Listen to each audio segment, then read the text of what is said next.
Cette phrase, c'est la confession de Sophie. Elle est lourde, lourde de culpabilité. Et elle nous plonge immédiatement au cœur du problème. Voilà, pendant 2 longues années, Sophie était convaincue d'une chose. Son fils, Léo, était simplement un enfant difficile. Turbulent, provocateur, il avait juste besoin de plus de discipline. C'est ce que son entourage lui renvoyait, et c'est ce qu'elle a fini par croire, elle aussi. Il faut imaginer le quotidien. C'était un état de conflit permanent à la maison. Le moindre écart entraînait une punition. Il bougeait trop sur sa chaise, puni.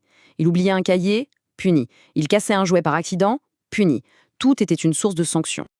Mais le vrai problème, le cœur de la souffrance, c'est que cette méthode ne fonctionnait pas. Jamais. Au contraire, chaque punition semblait juste aggraver les choses. Et ça enfermait toute la famille dans une espèce de spirale d'échec et de frustration. Pour que ce soit concret, prenons une journée type. Léo casse un robot. Pas par méchanceté, non, c'est juste de l'impulsivité pure. La sanction, elle, tombe immédiatement. Pas de tablette ce soir.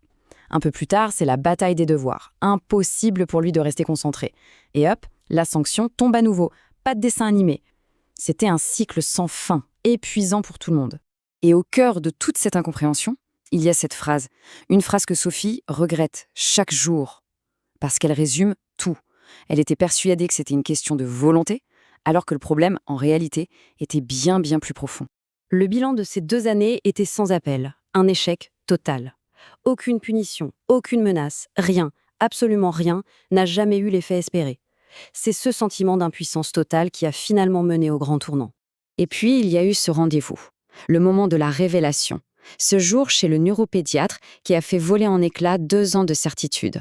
C'était la question qui hantait Sophie depuis si longtemps. Si ce n'était pas de la provocation, si ce n'était pas un manque de volonté, alors qu'est-ce que c'était? Et la réponse, elle était clinique. Léo avait un TDAH de type mixte. Le médecin a expliqué que son agitation, son impulsivité, tout ça, ce n'était pas des caprices. C'était les symptômes d'un cerveau qui fonctionne différemment. Ce n'était pas de sa faute. L'impact de ce diagnostic sur Sophie a été un choc terrible. Elle s'est effondrée. Mais ce n'était pas de la tristesse. C'était un sentiment de culpabilité écrasant. La prise de conscience soudaine et violente qu'elle avait passé 2 ans à punir son fils pour son handicap. À partir de ce moment-là, tout a changé. Sophie a immédiatement adopté une nouvelle approche. D'abord, arrêter de punir. Et à la place, se poser la question, est-ce que ça vient du TDAH? Ensuite, changer son langage. Fini les ordres comme « concentre-toi, place au soutien ». Et si on essayait ensemble? Et le plus important, expliquer à Léo qu'il n'est pas méchant, mais que son cerveau est juste différent. Et qu'ensemble, ils allaient trouver des solutions. Et la réaction de Léo, elle est absolument bouleversante. Ces quelques mots, ils montrent l'immense soulagement d'un petit garçon qui, pour la toute première fois, comprend qu'il n'est pas mauvais. Il est juste différent. Alors, très concrètement, qu'est-ce que cette expérience a appris à Sophie?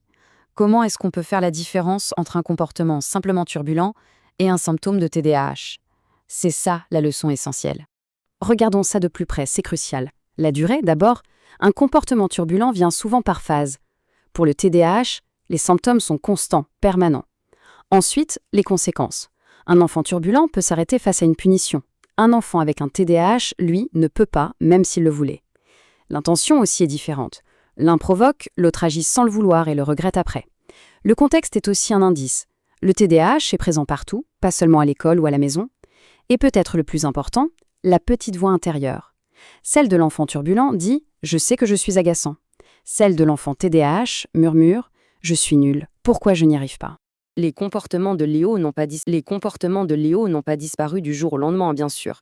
Mais le regard de Sophie, lui, a été complètement transformé. Et ce simple changement de perspective a absolument tout changé, pour elle comme pour le bien-être de son fils. Et la plus belle preuve de ce changement, on la voit ici, dans leur relation. Ce sont les propres mots de Léo. Avant, sa maman était méchante. Après, elle est devenue gentille avec moi. On est passé du conflit à la bienveillance, de la confrontation au soutien. Finalement, l'histoire de Sophie nous laisse avec cette question essentielle. Une question qu'on devrait tous se poser. Avant de juger, avant de punir, est-ce qu'on est en train de sanctionner un comportement délibéré ou un symptôme que la personne ne peut pas contrôler? Cette question, à elle seule, peut tout changer.